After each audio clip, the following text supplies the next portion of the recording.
लेकिन नहीं, एक और बात, सूर्या जो है जिस एक्टर की मूवी है, इसको साउथ का रजनीकांत समझा जाता है। समझा तो जाता है, लेकिन हम जैसे लोग जो होते हैं ना वो देखो, मूवीज देखते हैं, वो तो यही देखते हैं ना शाहरुख खान भाई, हम रजनीकांत की तरफ हम बहुत ज्यादा नहीं जा पाते ना। और फिर हम उस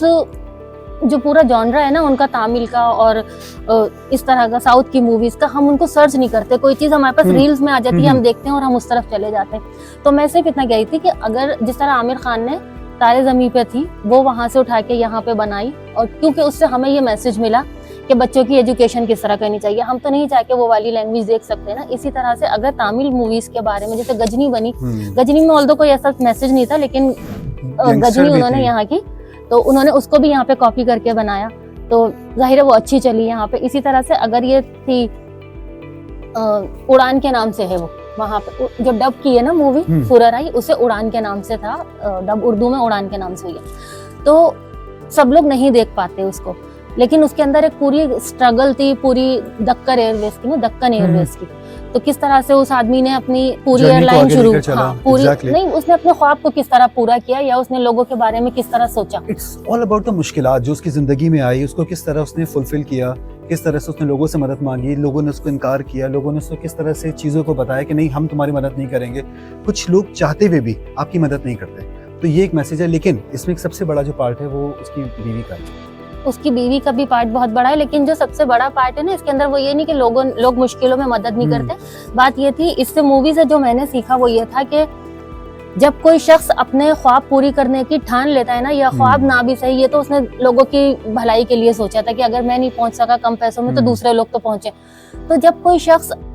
सोच लेता है ना कि उसे अपना जो उसने इरादा कर लिया उसे पूरा करेगा, तो वो हर मुश्किल से लड़ जाता है और वो पूरा करके बैठता है फिर उसको। जब दो कपल्स की अगर शादी होती है ना आपस में, तो ज़रूरी नहीं है कि आप उसको इस तरह से बयान करें कि उसके अपने अलग ख्वाब हैं, मेरे अपने अलग ख्वाब हैं, वो अपने आप में जिए, मैं अपने आप में जिए। लोगों का मिलना, उनका जो मेंटल लेवल है उसका मिलना बहुत बड़ी बात होती है। और इसमें सबसे बड़ी जो चीज़ मुझे दिखी वो ये कि उन दोनों का साथ, हाँ, एक दूसरे को सपोर्ट करना, दैट्स वेरी, क्योंकि उन दोनों के ख्वाब थे जो, सबसे बड़ी बात ये थी कि, और मुझे इसके अंदर लड़की का मैसेज बड़ा अच्छा लगा कि लड़की ने जिस तरह कहा कि भाई आपकी शादी हो चुकी है आपके ख्वाब के साथ जो आप करना चाहते हैं, और मुझे बेकरी बनानी है तो मैं ये करूंगी। तो हमारी ये क्या होता है, अमूमन लड़कियां छोड़ देती हैं अपने ख्वाब के, जी शादी हो रही है ना तो उन्होंने छोड़ दी। कहते हैं ना हर कामयाब मर्द के पीछे एक औरत का हाथ होता है, तो और हर कामयाब औरत के पीछे एक प्रोग्रेसिव बाप का हाथ होता है, ये कहा जाता है। लेकिन ऐसा नहीं होता, हर कामयाब मर्द के पीछे या तो एक कामयाब, ये नहीं कि एक प्रोग्रेसिव बीवी का हाथ। अगर आप औरत को सारा क्रेडिट देते हैं तो याद रखें वो एक प्रोग्रेसिव बीवी हो सकती है। ऐसा नहीं है कि कोई भी बीवी हो जो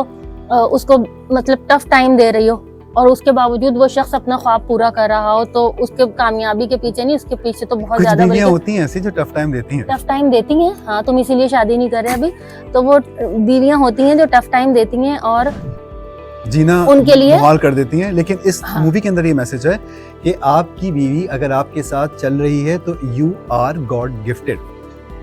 बिल्कुल मैं समझ रही हूँ तुम कहाँ से आ रहे हो। तो ये बिल्कुल सही बात है कि अगर, दूसरी बात ये कि लेकिन जो मुझे लगा ना कि वो बीवी चूज करने से पहले लड़की ने भी ये दिखाया एक के उसके भी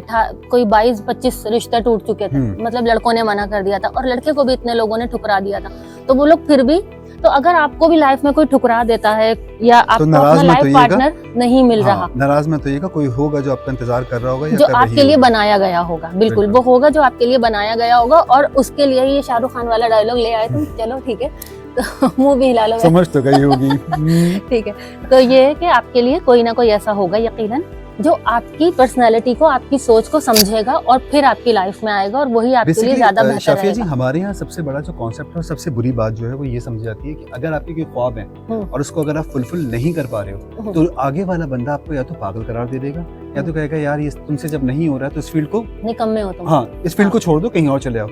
इस मूवी के अंदर सबसे अच्छी बात है वो ये है कि आपको एक सपोर्टिंग पार्टनर, इसमें पॉजिटिव बात कितनी प्यारी दिखाई है कि आपकी बीवी अगर आपके साथ है, ठीक है, अमूमन तो ये देखा जाता है ना आपकी फैमिली आपके साथ है, आपके माँ बाप आपके साथ है, नहीं इसमें बाप साथ नहीं भी होता, लेकिन माँ साथ देती है। लेकिन आपको दिखाते हैं कि आप कुछ भी कर लो, आपके फ्रेंड्स हो कुछ भी, लेकिन एक जो मेंटल लेवल होता है ना जो बीवी के साथ है आपका, अगर वो आपके साथ है तो डेफिनेटली फिर आप आगे चलते हो। लेकिन तब भी उसको देखो, उसने शादी से पहले ही, जब तक उसको इन्वेस्टमेंट की वो नहीं मिल गई थी तब तक कि उसने शादी भी नहीं की, उसके पास पूरा आ गया था प्लान कि वो इन्वेस्टमेंट मिल जाएगी। बात यहाँ पे ये है कि अगर कोई शख्स ठान लेता है ना कि उसने ये काम करना है, तो उसे अल्लाह ताला रास्ते बना देता है। और मेहनत जो है ना, मतलब किस्मत वालों को, हाँ, जो किस्मत वालों को सब कुछ मिलता है, लेकिन किस्मत वालों को सब कुछ जब मिलता है जो मेहनत करने वालों से बच जाता है। इसकी एक मिसाल देखो, अपना जाती कारोबार करने की जो थी ना मिसाल, और अपने आप को बनाने की,